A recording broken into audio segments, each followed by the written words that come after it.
The night Clara Morgan slipped out of her small house with a lantern in one hand and her dead husband's old coat thrown over her nightgown was the night everything in her life began to shift in a direction she had not dared to imagine. The year was 1878, and the town of Red Rock Flats, Texas, was the kind of place that swallowed grief quietly and moved on without much ceremony. Clara had been a widow for 8 months. 8 months since Thomas Morgan had been thrown from his horse during a cattle drive and never woken up from the fall. 8 months since she had stood at a graveside with her 7-year-old daughter Nora and her 9-year-old son Will, and listened to the preacher say words that sounded hollow against the wide-open Texas sky. 8 months since she had taken stock of what she had left, which was a small parcel of land that bordered the Barnett Ranch on its southern edge, a house that needed a new roof, a mule named Chester, a milk cow, and a garden that was barely earning its keep. She had managed. She had more than managed, actually, because Clara Morgan was not the kind of woman who sat down quietly in the middle of disaster. She had sold eggs and preserves in town. She had mended clothes for the schoolteacher and the preacher's wife. She had patched the roof herself with Will helping to hand up shingles, and she had kept her children fed and warm through the winter that followed Thomas's death. But the trouble tonight was not with her own property. The trouble was next door. 3 weeks ago, Levi Barnett, who owned the spread that ran from the ridge to the north, all the way down to the creek that bordered her small parcel, had asked her if she would be willing to keep an eye on his stock while he was away in Abilene on business. He had made the offer carefully, with his hat in his hands, standing on her porch in the late afternoon light, and Clara had noticed even then that he was the kind of man who chose his words like he chose his ground deliberately, watching where he put his feet. Levi Barnett was 32 years old, broad in the shoulder, with dark hair that curled slightly at the collar, and eyes the color of weathered pine bark, greenish-gray and entirely steady. He had run his ranch alone for 4 years since his own wife had passed from a fever that swept through Red Rock Flats during the drought summer of 1874. He had no children. He had only his foreman, a wiry old hand named Pete Sargent, and a rotating crew of cowhands, and 3,000 acres of prime Texas land that he worked with a focused, almost quiet intensity. Clara had agreed to watch the animals because she needed the money he had offered, which was fair and honestly given, and also because she was not a woman who turned away from work. Pete Sargent had left for his sister's house in San Antonio 2 days after Levi departed, called away by a family matter, and that left Clara as the only set of eyes on the Barnett spread. She had checked the barn each evening at dusk, as she had promised. She had looked in on the horses, counted the cattle in the near pasture, made sure the water troughs were full, and walked back to her own house under the settling dark. But tonight something had woken her. She had heard it in her sleep first, a high, strange sound, thin and plaintive like something crying without knowing how. It had pulled her up from the deep wool of sleep, and she had lain in the dark for a moment, listening until she recognized it. A young horse, a colt in distress. She had been around horses her whole life. She had grown up on her father's farm in Missouri before she and Thomas had come west, and she knew the difference between a horse settling in the night and a horse in real trouble. She was out of bed and into Thomas's old coat before she had fully made the decision to go.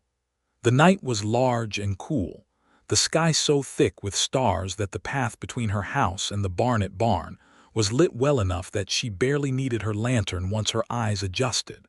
The grass was damp under her boots. The air smelled of cedar and coming rain. She crossed the low fence between the properties without effort and walked quickly across the open yard toward the barn. Inside, the smell told her something was wrong before the light did. The colt was in the third stall. He was a bay, not yet 4 months old, and he was one of Levi's best breeding prospects. Clara had heard Levi mention him to Pete the week before he left, something about the dam's bloodline and how much he was counting on this particular foal. The colt was down on his side in the stall, his legs moving in slow, distressed circles, His breathing labored and his nostrils flared wide. Clara hung the lantern on the hook outside the stall and went in immediately. She crouched beside him, running her hands along his belly, feeling the hard, tight tension there that she recognized from memory and from the years she had spent helping her father through nights exactly like this one. Colic, not the mild kind. This was bad.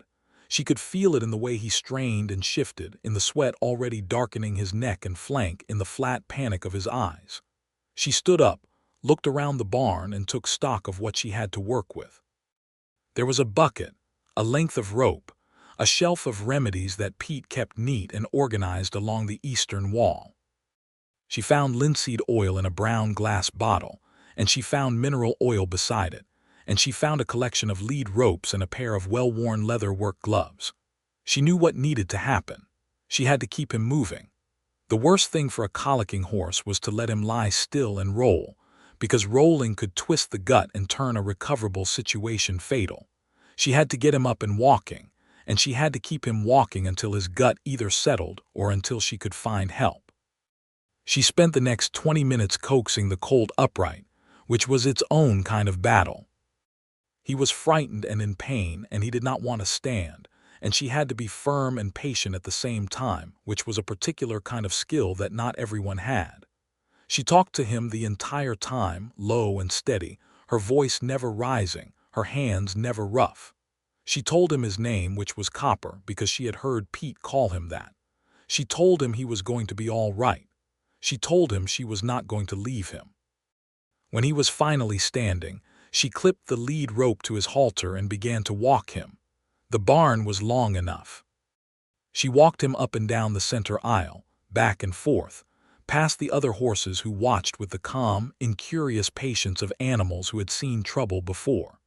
She walked him and talked to him and watched his belly and checked his breathing, and the hours moved past her with the strange, slow thickness of crisis time, where minutes feel stretched and the outside world goes very quiet, and there is only the problem directly in front of you.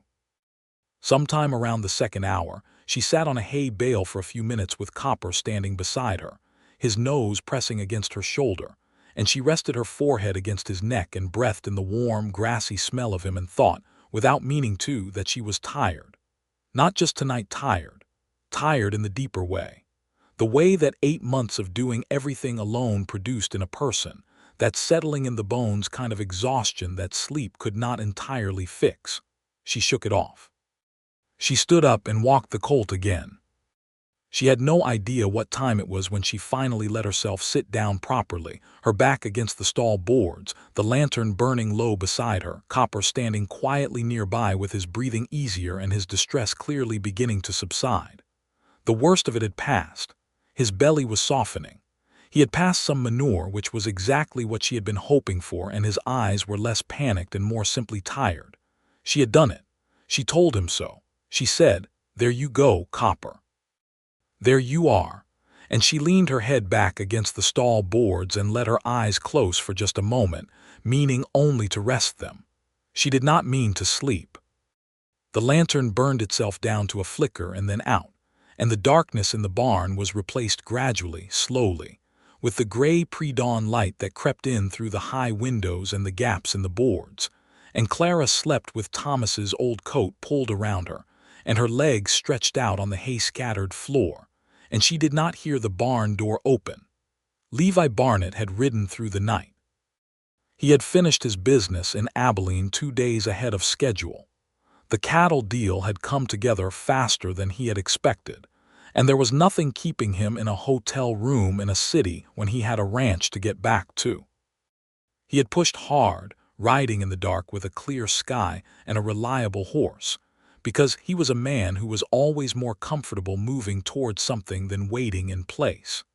He arrived at his own property in the hour before full dawn, when the sky to the east was beginning to go pale amber at the edges, and the birds were just starting their first tentative morning sounds. He unsaddled his horse in the yard, too tired to bother with anything more than the basics, and turned the animal into the pasture with a pat on the neck. Then he noticed the faint light in the barn, or rather, the absence of it, because the light had clearly been there earlier and had burned down. He could smell the faint ghost of kerosene even from the yard. Someone had been in his barn during the night. His hand went to the revolver at his hip out of pure habit before his brain caught up and told him that the yard was undisturbed and the stock was calm, and that whatever had happened in that barn had been quiet and contained. He walked toward it anyway, cautious out of instinct. He pushed the door open and stood for a moment while his eyes adjusted. Copper was standing in the center aisle, lead rope trailing, looking at Levi with the mild, recovered interest of an animal who had been through something and come out the other side. The colt's flanks were dry now but showed the unmistakable marks of a night's sweat. There was mineral oil on the shelf that had been moved and used. There was a bucket with residue in it. And there, against the stall boards, with her legs stretched in front of her and her chin tipped down and her dark hair coming loose from its braid, was Clara Morgan. She was asleep. She was wearing what was clearly a man's old coat over what was clearly a nightgown, and her boots were muddy from crossing the field in the dark, and her hands were resting open in her lap with the relaxed looseness of someone who was deeply, completely spent. In one hand, loosely wound around her fingers, was the end of Copper's lead rope. Even asleep, she had kept hold of it. Levi stood in the barn doorway for a long moment and felt something shift inside him that he did not have an immediate name for. It was not simple surprise, though he was surprised. It was something more complicated. The sight of her there, what it implied about the night she had spent, the care of it, the sheer practical steadiness of a woman who had gotten up in the middle of the night and crossed a dark field alone to tend to his sick colt, and had then sat down against a stall and simply refused to leave. He let her sleep for another few minutes. He walked Copper quietly to his stall and latched the door, giving the colt fresh water and a small amount of hay, checking him over with the knowing hands of a man who had raised horses his whole life. The colt was fine, more than fine. Whatever Clara had done had worked. He crouched beside her then, close enough to speak quietly without startling her. "Mrs. Morgan," he said, keeping his voice low. She stirred immediately. Her eyes opened, and she was awake with the quick, practiced alertness of a woman who had spent a long time being the person who had to wake up fast when something needed doing. For just a second she was disoriented. He could see it in the brief unfocus of her eyes, the slight confusion as she registered where she was. Then it cleared and she looked up at him directly. "Mr. Barnett," she said, "you're back." "I am," he said, earlier than expected. She looked at Copper's stall, checking because that was the first thing she thought of, and he watched her register that the colt was standing and quiet and well. "He's all right," Levi said. "Whatever you did, it worked." She let out a breath that was long and slow and clearly held enormous relief in it. "He was colicking," she said. "Bad. I walked him most of the night. I gave him mineral oil around midnight, and I kept him moving until about an hour ago, I think. He passed and started breathing easy, and she looked at the barn floor around her, taking in the extinguished lantern, the morning light coming through the gaps in the boards. "I only meant to rest my eyes for a moment." "You were here all night," he said.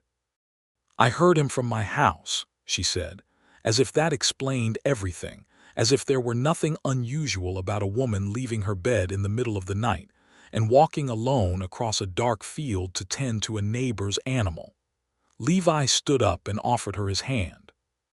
She looked at it for just a moment before she took it, and he pulled her upright, and she was standing close enough that he could see the tiredness in her face, the shadows under her eyes, the particular look of a person who had pushed through something and come out the other side on nothing but determination.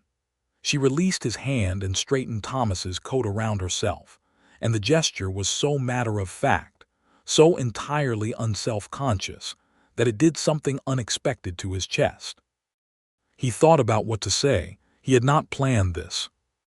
He was not generally a man who spoke without knowing where his words were going, but the morning light was coming gray and gold through the barn roof, and this woman had spent her whole night on his floor keeping his best colt alive, and he heard himself say something that surprised even him. "Stay," he said. She turned to look at him. "For breakfast," he said, which was not entirely what he had meant, but it was what came out and it was true enough. "You've been here all night. Come in for breakfast before you go back." She studied him for a moment with those steady gray eyes of hers, and he got the impression that she was deciding something more complicated than whether to eat a meal. "I need to get back to my children," she said. "What time do they wake?" "Will is usually up by 6, Nora a little later." He glanced at the light coming through the barn walls. "It's just past 5, he said. "You have time." Another moment of consideration. Then she said, "All right, thank you." They walked together across the yard toward his house, the morning cool and still around them, and Levi thought that he could not remember the last time he had walked toward his own front door with another person beside him, and felt something other than the quiet, habitual solitude he had built himself into over 4 years. His house was a solid, well-built structure, 2 stories, wood frame, with a wide porch that faced east so you could watch the sun come up from it. It was not fancy. It was functional and clean, and inside it was the house of a man who lived alone, which meant it was tidy in a sparse sort of way, with nothing decorative and everything practical. He lit the stove while Clara looked around the kitchen with the observant eyes of someone who was cataloging without meaning to, and he started coffee and found eggs and the heel of a bread loaf, and the last of a rasher of bacon that he had put up last week, and he cooked breakfast in a focused, competent silence while Clara sat at the kitchen table and watched. "You can cook," she observed. "Man living alone learns to," he said. "Thomas could not cook a thing," she said, and then went slightly still, the way people did when they mentioned the dead unexpectedly as if testing the air. "I heard about him," Levi said carefully. "I was sorry." "He was a good man," she said. "Not always easy, but good." Levi nodded. He understood the distinction. They ate breakfast at his kitchen table as the sun finished rising, and the light came fully gold through the eastern windows, and they talked in the careful, feeling out way that people do when they are getting to know each other past the surface. Clara talked about her children, about Will's interest in horses and Nora's stubbornness, and the way they had both grown older in the months since their father died in ways that hurt to look at. Levi listened. He was a good listener, the kind who was actually present and not simply waiting for his turn. He told her about Abilene, about the cattle deal and the price of beef, and the way the town had grown in just 3 years to a kind of bloated, railroad-borne size that felt nothing like Texas to him. He told her about Copper's bloodline, about the dam's history, and why he had been so carefully watching the Colt's development, and he saw her eyes sharpen with actual interest when he talked about the horses, which told him things about her. After breakfast, when she stood up to go, she said, "I'll get you the money back for watching the stock, since Pete wasn't here and I ended up being more involved than." "Clara," he said, and the use of her first name surprised them both, and he saw the small flicker of it cross her face. He tried again. "Mrs. Morgan, you saved my Colt. Whatever I was going to pay you, it isn't enough for what you did last night." She looked at him directly. "I'd have done it regardless," she said. "It's not about the money." "I know," he said. "That's what I mean." She left, walking back across the field toward her house with the morning sun on her back, and Levi stood on his porch and watched her go and told himself he was just making sure she got home safely across the uneven ground. He believed himself for about 10 seconds. In the days that followed, Levi found reasons to stop by her fence. He told himself they were practical reasons. He brought over a load of firewood that he said he had extra of, which was not entirely a lie but was not the complete truth either, because he had specifically cut that wood knowing she needed it. He sent over 2 of his hands to repair the section of her roof that he could see from his ridge was sagging toward the back left corner, and when she came out to say that she hadn't asked for help and that she could pay for her own repairs, he said, with what he hoped was straightforwardness and not sentiment, that being a neighbor meant helping, and that he would want someone to do the same for him. She let the hands fix the roof. She did not make it easy. She was out there the whole time, handing up shingles, pointing out which boards were sound and which weren't, clearly knowing more about the structural state of her own house than most people would expect. His hands, both young men who had come up from the Rio Grande country and were accustomed to hard work, came back to the ranch talking about how that widow woman had corrected their technique twice and how she clearly knew what she was doing. Levi thought about this more than was warranted. He began to find himself looking south, toward her parcel, at odd moments during his day, during the early morning check of the cattle, during the afternoon when the light went long and golden, and the dust from the horse's hooves caught it sideways. He would catch himself and go back to what he was doing, but the looking kept happening. Pete Sargent returned from San Antonio at the end of the month, thin and tired but otherwise intact, and Levi told him about Copper's colic night in a matter-of-fact way. Pete, who was 60 years old and had been working for Levi since Levi's father's time, listened with the particular alertness of a man who was hearing more in a story than the story contained. "So she walked that colt half the night," Pete said. "Alone?" "Yes," Levi said. "In the dark. She had a lantern." Pete was quiet for a moment, looking at the middle distance in the way he did when he was thinking something he was deciding whether to say. "You going to do something about that?" he said. "About the colt?" "About the woman?" Levi gave him a look. Pete gave it right back, entirely unmoved, and went back to mending tack. Well, Morgan came over to the Barnett ranch 11 days after Levi's return, which was both surprising and not. He was 9 years old and serious in the way that boys who have watched something hard happen to their family get serious. There was a weight to him that his age should not have had to carry yet. He came to the front gate on a Saturday morning and asked in a formal, careful voice if Mr. Barnett needed any help with chores, because he was available on Saturdays and he worked hard. Levi looked at this boy for a long moment and felt something pull in the vicinity of his chest. "I could always use help," he said. "Come on." He set Will to work on straightforward tasks, filling water troughs, stacking feed, cleaning out the small tack shed that always got cluttered. The boy worked without complaint and without needing to be told something twice, and after an hour, when Levi walked him over to Copper's stall to let him see the colt he had heard his mother talk about, Will's face went entirely different.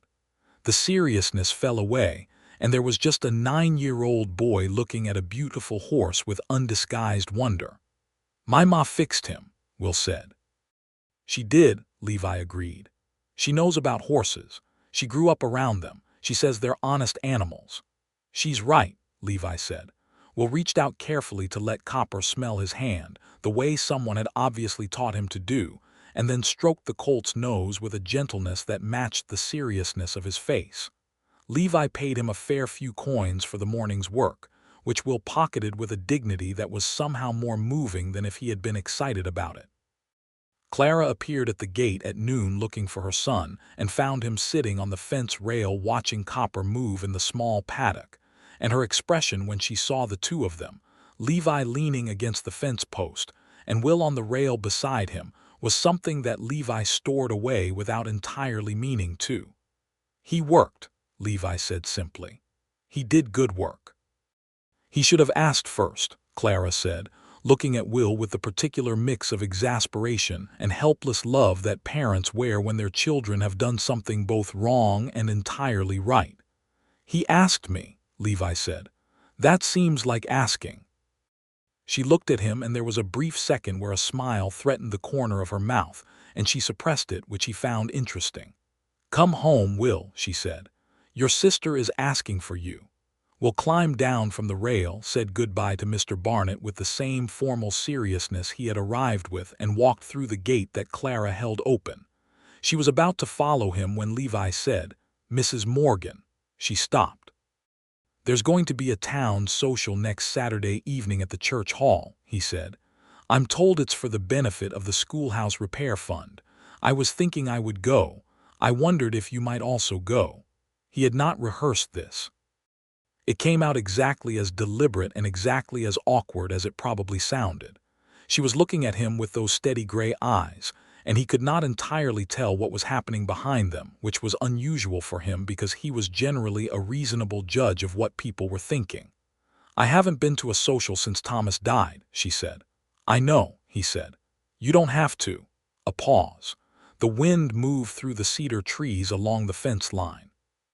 Copper was nosing at the grass in the paddock with the cheerful, recovered energy of a young horse who had no memory of the crisis that had nearly killed him. "I'll think about it," she said. She did go to the social. She arrived with Will and Nora, which he had expected, and she was wearing a dress he had not seen before, or rather, a dress he had not seen on her before, because it had the look of something that had been carefully made over, the fabric a deep blue-gray that made her eyes look almost silver in the lamplit hall. She had her hair up, which he had also not seen, and she looked simultaneously like herself and like a different version of herself, and Levi spent an embarrassing amount of time finding reasons to be near the side of the room where she was standing. The hall was crowded and warm and loud with fiddle music, and the voices of the full complement of Redrock Flats society, which was not large but was enthusiastic. The preacher, Reverend Holt, was there, and the school teacher, a young woman named Miss Abel who had come up from Austin 2 years ago, and the blacksmith and the doctor and the various ranching and farming families who made up the bones of the town. Levi was not a natural social creature. He was a man more comfortable with open land than rooms full of people, and he spent a significant portion of the evening standing near the back wall with a cup of punch he was not drinking, watching the room, until Pete Sargent appeared at his elbow from nowhere and said, quietly, "You are watching that woman like a man who has already made up his mind and is just failing to act on it." "I am watching the room," Levi said. "The room," Pete repeated, with the air of a man who was not going to argue but was also not going to pretend he believed what he was hearing. He drifted away again, and Levi set down his punch and walked across the hall. He asked Clara if she would like to dance on the third song, when the fiddle player shifted from a lively reel to something slower and more serious. She said yes. She said it without overthinking it, which he appreciated.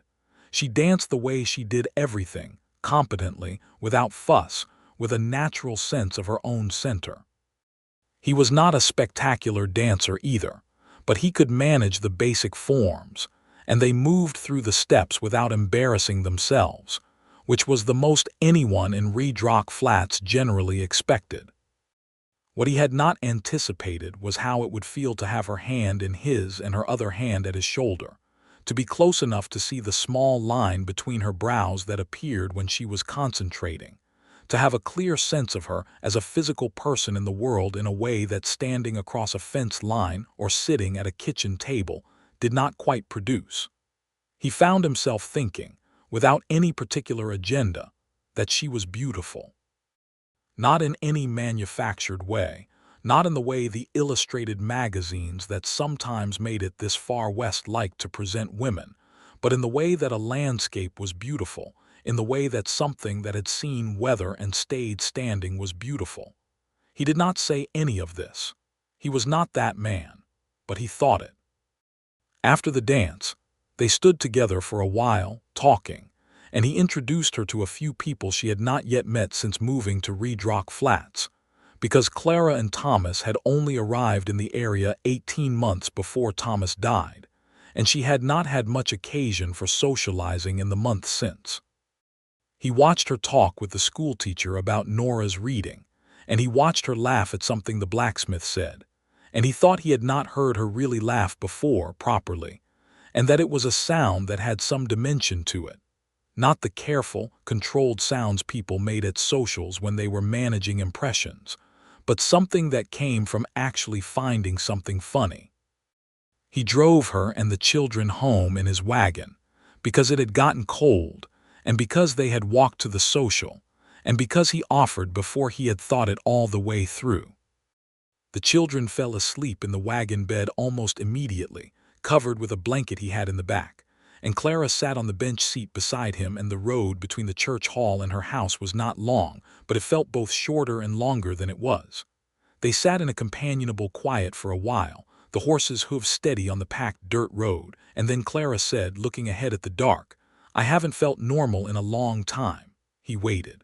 "Tonight felt normal," she said. "Almost." "Almost?" he asked. "There's always the almost," she said simply. "There's always the part where you think about the person who isn't there." He understood that completely. He said, "Yes." They sat with it. It was not an uncomfortable silence. It was the silence of two people who had both experienced the particular weight of loss and did not need to explain it to each other. When he pulled the wagon up to her house, he helped her down from the bench with a hand that she took without hesitation this time. And then he lifted Will and then Nora from the wagon bed, Will grumbling sleepily but going where he was put, Nora completely limp in the way small children were when they were deep asleep. He carried Nora to the porch while Clara got the door, and he set the little girl down gently on the porch chair and stepped back and said good night, and Clara looked at him in the lamplight from the open door and said, "Thank you, Mr. Barnett." "Levi," he said. He said it quietly but clearly. She held his gaze for a moment that lasted slightly longer than a simple good night required. "Thank you, Levi," she said. He was halfway back to his wagon when he heard her say from the porch, "Good night." He turned. "Good night, Clara." He drove home in the dark with the horse finding its own way and Pete's words in his head, "You've already made up your mind." And he thought that Pete was, as was irritatingly often the case, entirely correct. The months turned. November came in with a bite, the cold settling down from the north in hard, sharp waves, and the work of the season changed with it. Levi's herd needed moving to the lower pasture where the shelter was better, and Clara's small garden had to come in, and the mornings came later and darker, and there was always more wood to cut and more to prepare for than the hours seemed to accommodate. Will came to the ranch every Saturday without fail now. He had graduated from basic chores to more involved work. Levi was teaching him to properly handle horses, which Will absorbed with a concentration that bordered on the intense. The boy had a feel for it, a natural patience and attentiveness that made the horses respond to him well, and Levi spent more Saturday mornings than he had planned standing at the fence watching Will work and thinking that teaching this boy was one of the more satisfying things he had done in some time. Nora, for her part, decided to be suspicious of Levi for approximately 6 weeks before abruptly reversing course and developing the kind of frank, demanding attachment that 7-year-olds could turn on and off like a lamp.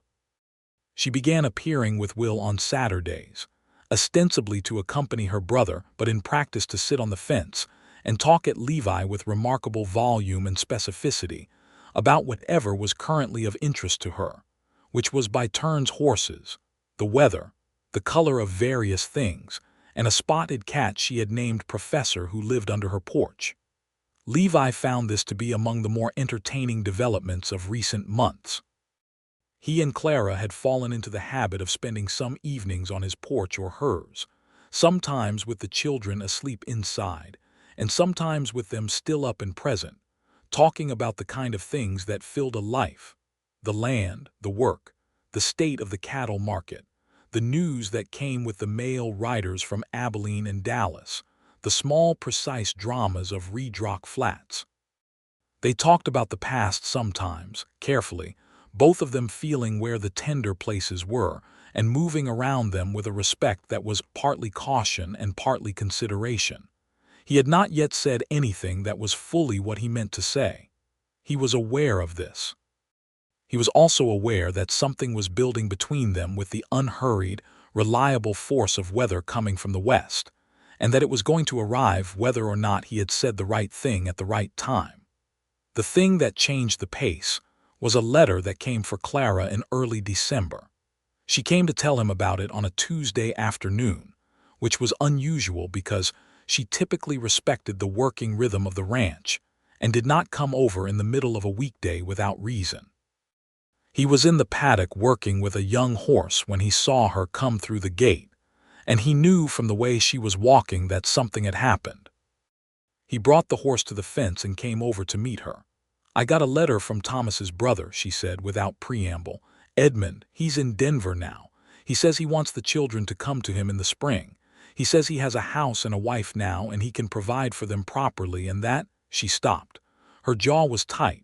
He says it would be better for them than struggling on a small parcel with a widow woman. Levi looked at her steadily. Is Edmund Morgan someone who has previously shown interest in Will and Nora's welfare?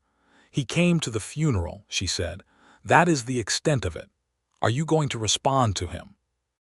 I am going to respond to him, she said, with a controlled precision that was more frightening than anger, in terms that leave no room for confusion about the matter. Can I help? She looked at him. I don't know what if you need to make the case that your children are properly provided for and properly cared for. I can speak to that, he said. I can put it in writing if it's useful. I've been a neighbor and I know what I've seen. She was quiet for a moment.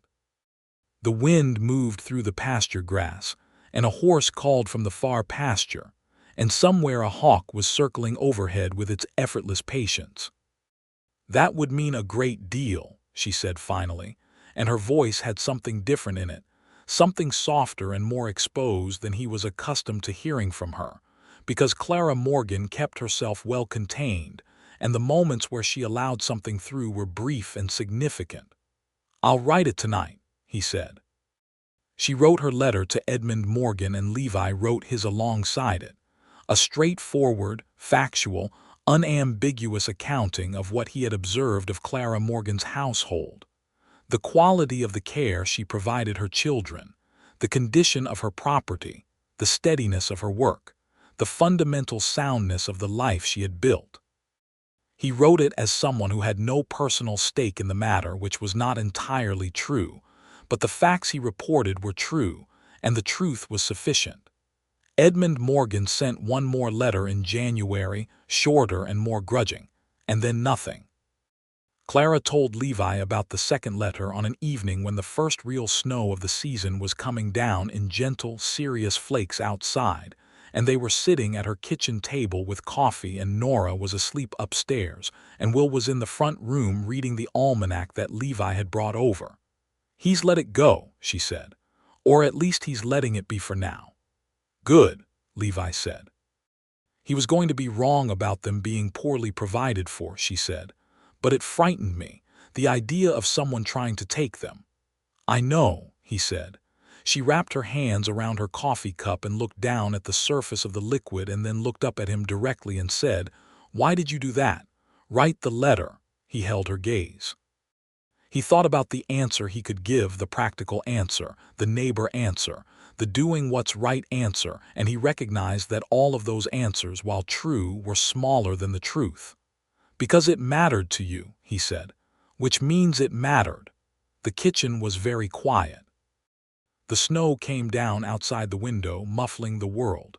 The fire in the stove made its small, steady sound, and Will turned a page in the front room, and Clara looked at him with those gray eyes that had become one of the things he knew best in the world, and he thought that this was the moment. He said, Clara, she said, yes. I need to say something clearly, he said. Because I think if I don't say it I will become one of those men who mean something for years without ever putting it into words, and I don't want to be that man. She was very still. I care about you considerably, he said, more than considerably. And I care about your children, who are exceptional people who will grow up to do remarkable things. And what I'm saying is that I would like to be more than your neighbor. I would like, if you were willing to consider it, to build something with you. Something real and lasting, and I realize I am not being particularly elegant about this. No, she agreed, and her voice was slightly unsteady in a way he had never heard before, which told him things. I don't have a great deal of practice at this, he said. Neither do I, she said. I was with Thomas since I was 19. A pause, the fire, the snow. I'm not Thomas, he said. It was important to say. I know that, she said, and the way she said it suggested that this was a distinction she had made with some thought. I know exactly who you are, Levi. Then you know what I'm asking. She let out a slow breath. She looked at her coffee and then at the window and then back at him. I'm not a simple prospect, she said. I have 2 children and a small property and a tendency to fix things myself before asking for help, and I have a great deal of grief that I am still working through, and I cannot do something that is going to be uncertain for the children. They have already had too much uncertainty. I am not offering uncertainty, he said. What are you offering? He thought about this carefully, the way he thought about everything that mattered. Everything I have, he said. The ranch, the house, my name and whatever that's worth, and all of myself that I know how to offer, which I think is more than I was able to offer before. Before, I would have said I was not the kind of man who had much to give in that direction. I have revised that opinion. The silence stretched out, and it was not an empty silence. It was full of everything between them, all the months and the mornings and the fence conversations and the dances and the letters and the Saturday hours with her children. Then Clara Morgan put down her coffee cup and she said, "I think I would like that." He felt the words land in the center of his chest like something long awaited finally arriving. "All right," he said, with the understatement of a man who was holding himself considerably in check. "All right." She looked at him, and the smile came, the full one, not the suppressed one or the brief one, but the actual complete version. And he thought that he could spend the rest of his considerable working life looking at that smile and not be tired of it. He reached across the table and took her hand, and she let him, and they sat that way for a while in the snow-quiet kitchen while Will read in the next room and the fire held steady, and the world outside went white and still. The winter passed in the particular warmth of 2 people who have decided something and are now living toward it. Levi came for supper on Sundays. Clara came to ride with him on Saturday afternoons, while Will worked with Pete, and Nora followed Pete around asking him questions he answered with varying degrees of patience. They rode out to the North Ridge together, where the view went all the way to the far blue edge of the sky, and they talked, and sometimes they did not talk, and both were equally good. He taught her things about the land that she did not know yet, the specific stories of his range, the dry creek that ran in spring, the stand of live oak where a mountain lion had been seen twice the previous year, the section of the south pasture where the grass grew differently because of the underground spring below it. She taught him things too, because she was not a passive learner who simply absorbed and reflected back, but a person with her own knowledge and her own observations, and the exchange was genuine and mutual in a way that he found himself depending on.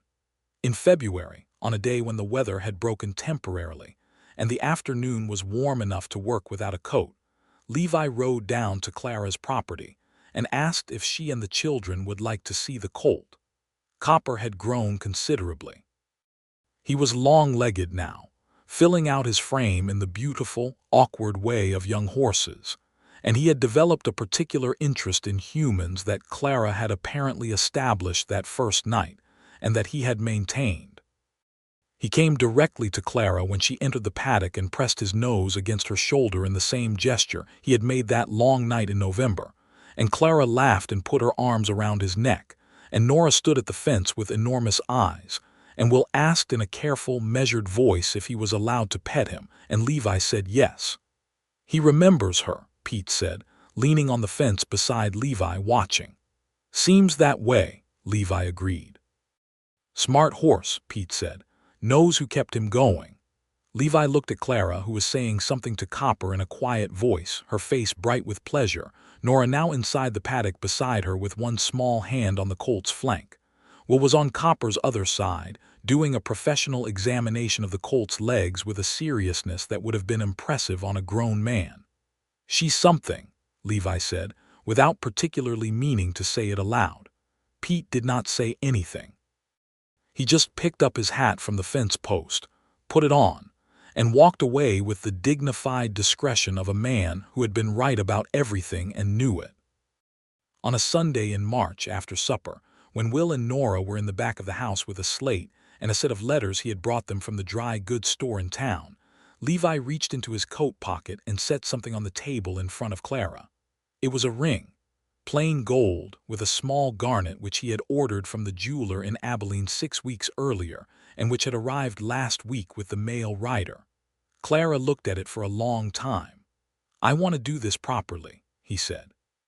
"I want to ask you properly." She raised her eyes to his. "Clara Morgan," he said, "I would like you to be my wife.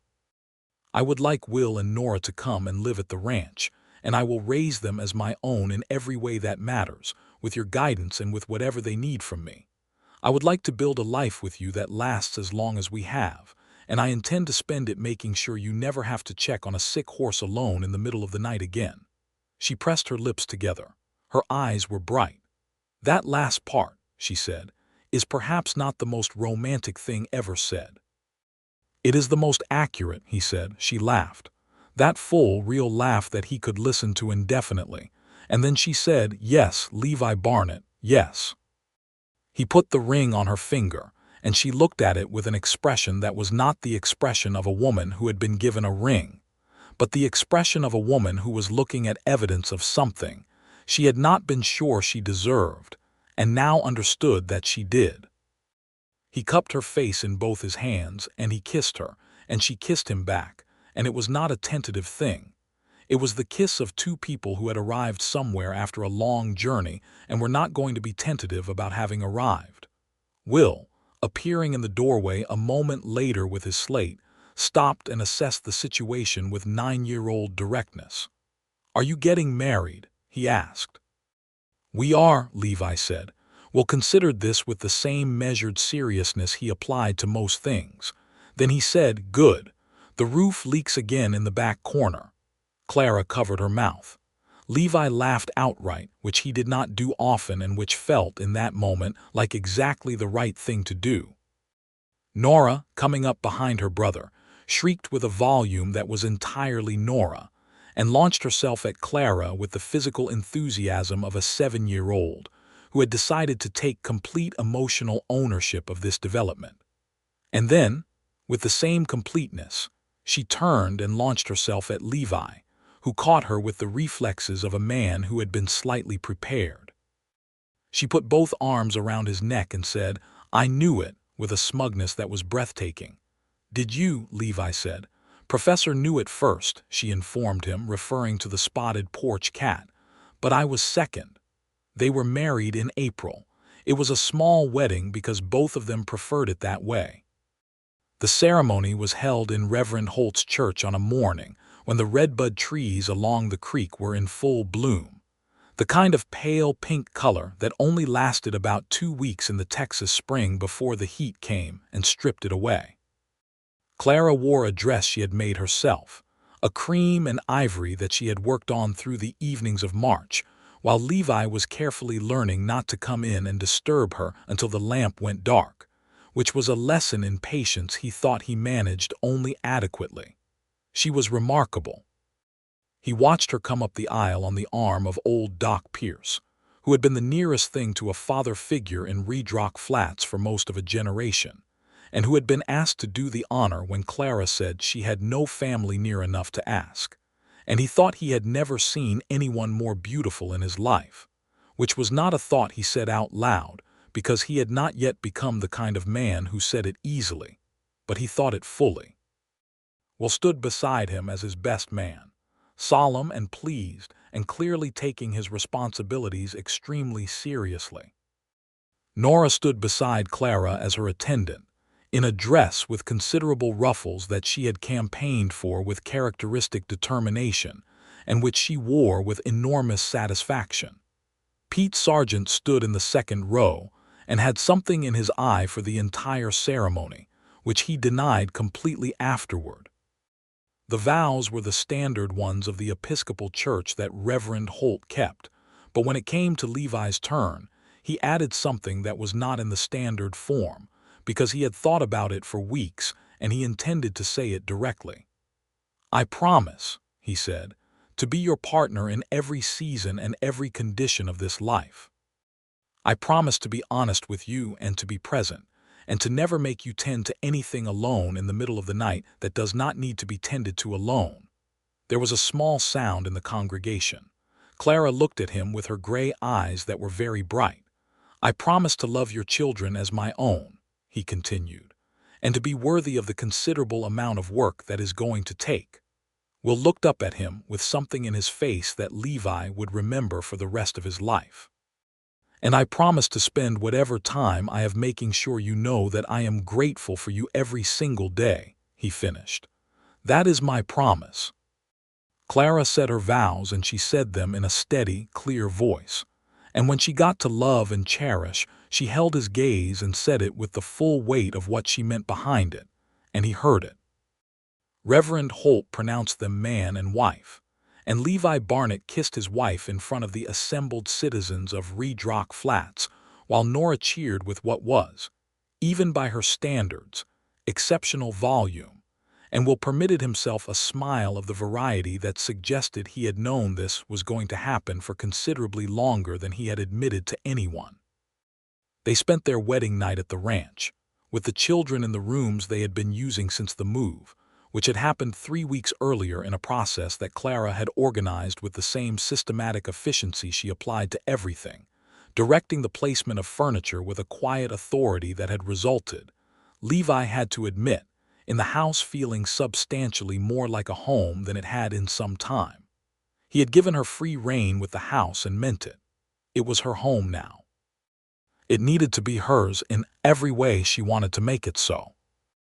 On their wedding night, after the children were asleep and the house was quiet, they sat together on the east porch for a while, looking out at the dark range and the enormous star-thick Texas sky, and Clara leaned against him and he put his arm around her, and they watched the night in a silence that was so comfortable and so complete that it felt like something they had been doing for years.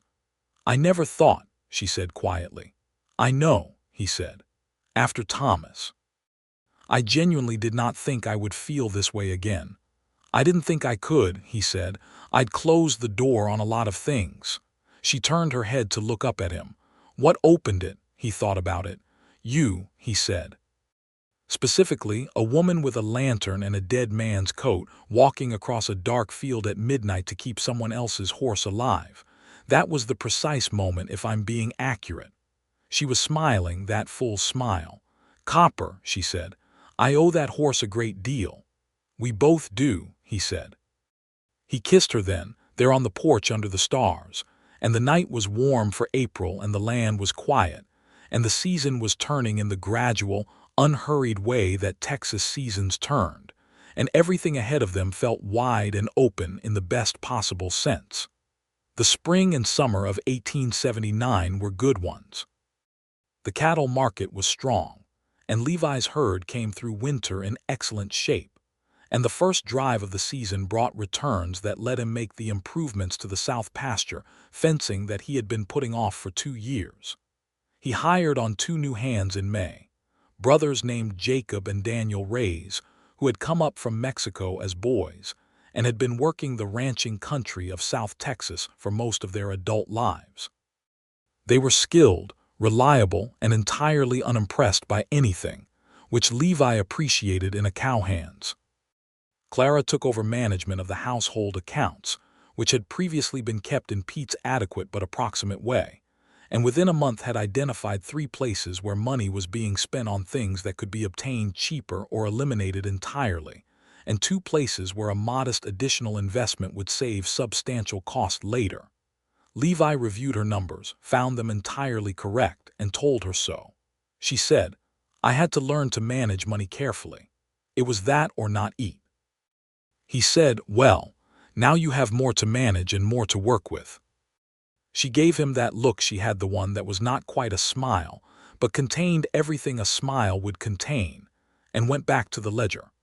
Will, now 10 and growing with an almost alarming speed, spent every afternoon after school at the ranch, learning from Levi and Pete with the dedication of someone who has found the thing they were meant to do. He was a natural with horses in the way that some people were and most weren't, with a patience and a sensitivity in his hands that meant the horses trusted him quickly. Levi was careful not to advance him faster than his body could support.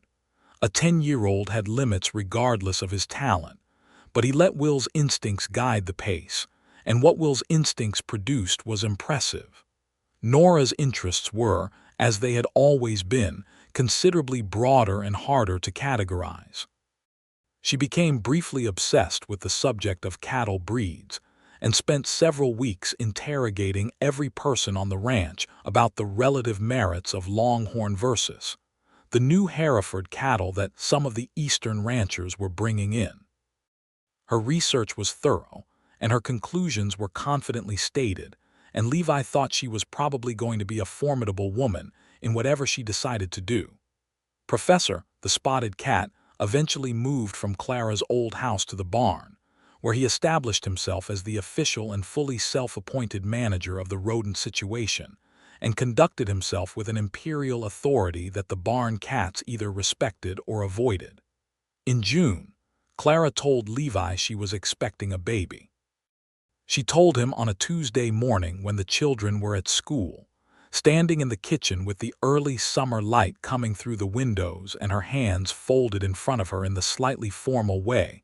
She held herself when she was uncertain of a reaction. He looked at her for a moment and then crossed the kitchen in 3 steps and took her face in his hands and kissed her forehead and then her mouth and then rested his forehead against hers. And she exhaled the tension out of her in a long, slow breath, and he said, "This is the best news." She laughed, slightly unsteadily. "I wasn't sure if you—" "This is the best possible news," he confirmed. "It's early," she said. "I haven't told the children yet. I want to wait another month." "Of course," he said. "Whatever you want." She put her hands against his chest and he put his arms around her, and they stood in the kitchen in the morning light in the particular silence of people who are very happy. He told Pete. He could not help it. He told Pete that afternoon in the pasture while they were checking the fence line, and Pete's face did something complicated and pleased, and he said, "Well." He said it the way Pete said everything important, short and complete, with the full weight of what he meant behind it. "Well," Levi agreed. Clara told the children in July, at supper, with the straightforward directness she brought to most things. Will received this information with a careful thoughtfulness that made Levi think he was processing something deeper than the immediate news. Nora screamed with excitement in a way that startled Professor, who was sleeping under the table. "I want a sister," Nora announced. "You don't get to decide," Will said, with older brother authority. "I know that," Nora said, with the tone of someone who clearly felt that she ought to be able to decide. "I'm just saying what I want." Clara looked at Levi across the supper table, and he looked back at her, and between them, something passed that was all the warmth in the world. Will came to Levi the following Sunday after morning work, and Levi could see him building towards something. That characteristic approach Will had where he was clearly composing his thoughts and arranging them before he spoke. They were at the fence by the north paddock, where Copper was now approaching his yearling year, still growing, still the best-looking young horse on the property, and Will watched the colt for a while before he said what he needed to say. "I want to call you Pa," Will said, "if that's all right." Levi was quiet for a moment because the word landed in a place that was not easily recovered from. "It's more than all right," he said. Will nodded. He was still looking at Copper. "Nora already calls you that," he said.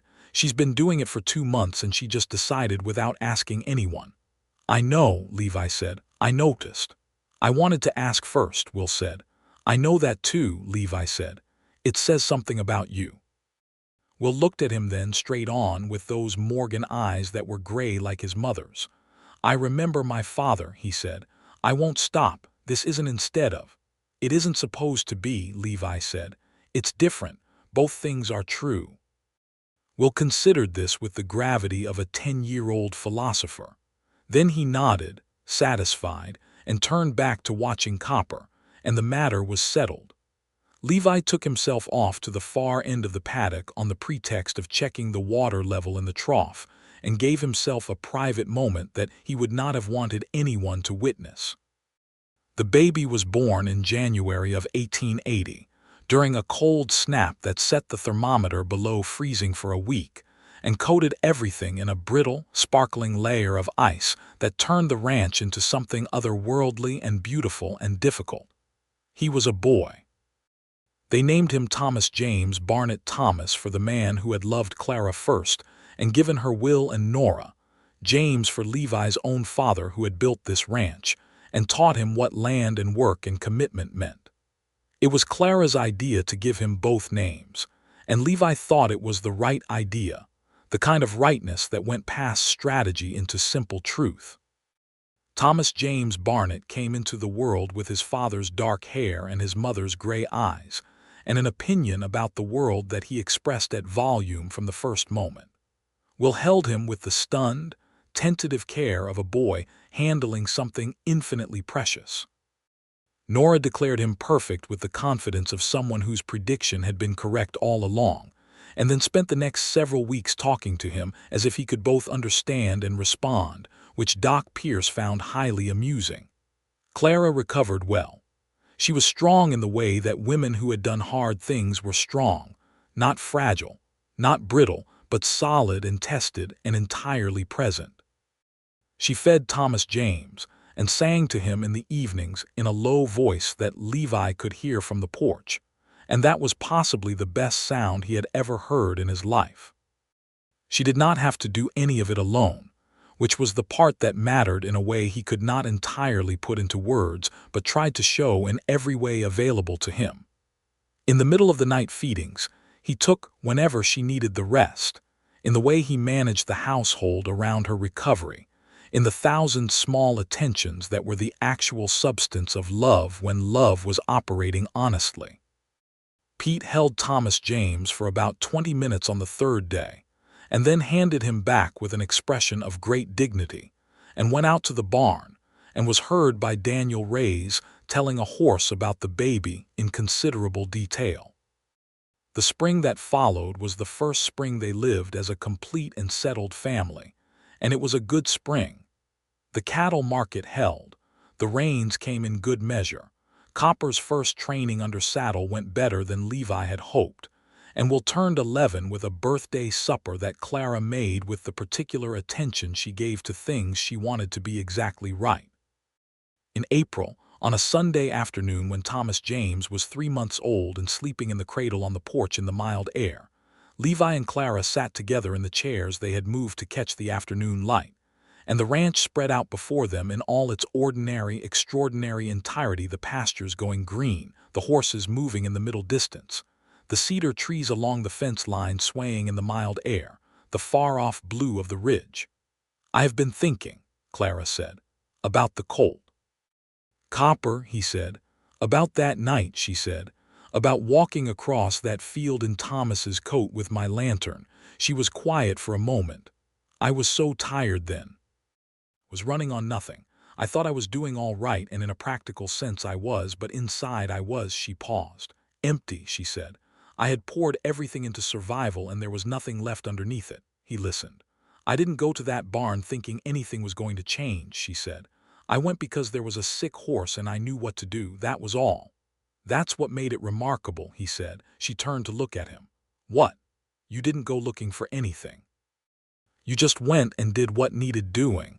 And the rest of it came from that, from who you are." She looked at him for a long, steady moment.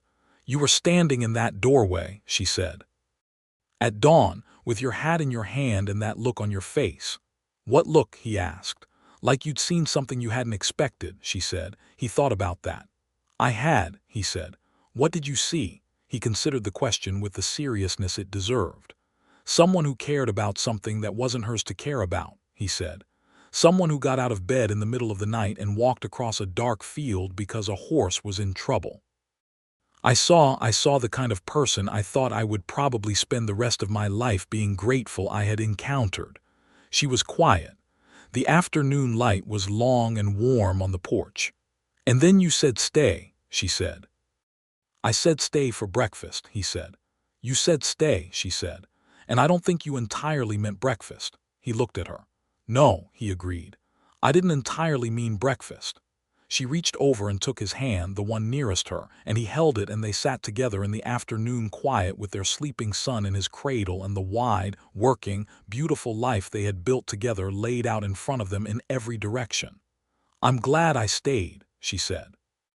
He turned his hand over and held hers more completely. "So am I," he said, "every day." The years moved with the quality that good years have, not fast and not slow, but with a fullness that made the time feel both rich and brief.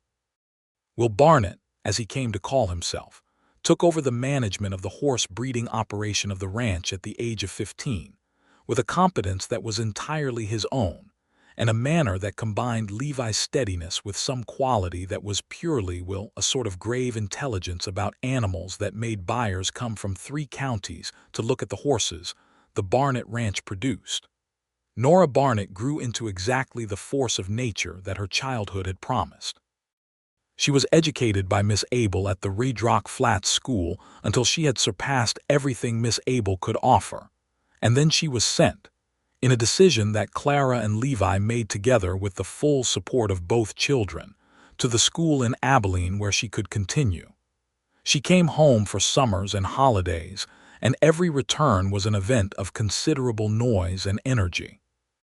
Thomas James Barnett grew up the way second-generation children on well-run ranches grew up, knowing what he was surrounded by, absorbing the rhythms and the language of the land without having to work hard to learn them, and bringing to all of it his own particular quality, which was a kind of sunny, practical cheerfulness that contrasted pleasantly with Will's seriousness and Nora's intensity. He adored his older siblings with the wholehearted loyalty of a child who had been welcomed into an already existing world and had never had reason to doubt his place in it. Pete Sargent retired from active ranch work in the spring of 1883 on account of his right knee, which had been giving him trouble for 2 years and which Doc Pierce finally told him was not going to improve if he kept standing on it all day in all weather. He did not leave the ranch. Nobody had expected him to. He took up residence in a smaller cabin that was built for him at the east end of the property, with a good stove and a view of the horse pasture, and he spent his days walking the fence line at whatever pace suited him and supervising things from a distance, and telling Thomas James about everything he had ever known. Jacob and Daniel Rays stayed on. They became as integral to the Barnett Ranch as the land itself, and when Jacob married a woman named Rosa from the town south of Red Rock Flats in the summer of 1882, Clara organized a supper at the ranch to celebrate with the same thoroughness she brought to everything she cared about. The ranch grew. Levi bought the parcel adjacent to the east in 1881, when old man Hendricks decided to sell and move to his daughter's house in San Antonio, and the new land gave them access to the river stretch that had always been a limiting factor in the dry months. The new acreage was worked in the first year by everyone on the property including Will, who was 13 and fully capable of a man's work by then, and by the second year it was producing. There was, in the course of all of this, one more evening that lived in Clara's memory with particular clarity. It was the autumn of 1882, when Thomas James was nearly 3 and walking with the determined confidence of a small person who was entirely certain of his own importance, and Will was 13 and Nora was 12, and the ranch was running at the height of what Levi had spent a decade building it toward. Clara had gone out to the barn late one evening. Thomas James had a slight croup and she had been awake with him, and when he finally settled, she found herself too awake to go back to bed. She had put on her coat and her boots and gone out to the barn the way she still sometimes did when the night was too big to sleep through, because there was something in the company of horses that she had always found restorative. She was sitting on the same hay bale, third stall, where she had sat 4 years ago with Copper's lead rope wrapped in her fingers, listening to Copper, now a full-grown, magnificent 4-year-old, move quietly in his stall nearby. She heard the barn door open. Levi stood in the doorway. He looked at her. She looked at him. The lantern she had brought was burning steadily between them. "Thomas James all right?" he asked. "Sleeping," she said. "I just couldn't." He came in and sat beside her on the hay bale close enough that their shoulders touched. He looked up at the barn roof and the lamplight on the old wood and the steady, familiar world of it. "This is where it started," he said. "I know," she said. "You were right here," he said. "Sitting against this stall with your legs stretched out, and your husband's coat pulled around you." I stood in that doorway and I thought. He paused, finding the words for something he had not previously put into words. "I thought I had never seen anything so." He stopped. "So what?" she asked. He looked at her in the lamplight. "Real," he said. "So completely real and present and entirely yourself. I thought I had not seen anyone like that in a very long time." She leaned her head against his shoulder. He put his arm around her. "And then you said stay," she said. "And then I said stay," he said. "The best word you ever said," she told him. He turned his head and pressed a kiss to the top of her hair, and she felt his arm tighten around her, and Copper shifted in his stall and settled again, and the night around them was wide and quiet and full of stars, and everything that had come from that one night, the children and the ranch and the life they had built and were building still, was real and present and entirely theirs. "Stay," Levi said again, quietly into her hair. She laughed softly. "I'm not going anywhere," she said. "I know," he said. "I still mean it." She lifted her head and looked at him, this man who had found her in his barn at dawn and asked her to stay, and had meant every possible thing a person could mean by a single word. This man who had learned her children's names and their particular qualities and had become their father in every way that mattered. This man whose steadiness had become the ground she stood on, and who stood on hers in return. "Good," she said. She kissed him in the barn where it had started, with the lantern burning between them and Copper quiet in his stall and the night enormous and generous above the old roof. And it was the kind of kiss that was both a beginning and a continuing. The two things that love was, when it was doing what it was supposed to do. Outside, the Texas sky was thick with stars, the same sky that had been above her that first night when she had walked across the field with her lantern, following the sound of a horse in distress, not knowing that she was walking toward the rest of her life. The same sky that had watched her become someone she had not entirely imagined she could be, not someone who had arrived at happiness through circumstances, but someone who had walked through loss and continued, who had kept going not just for her children but for herself, who had opened a barn door in the middle of the night and found more than she had gone looking for. The years settled around them like good earth around good roots, deep and firm and nourishing.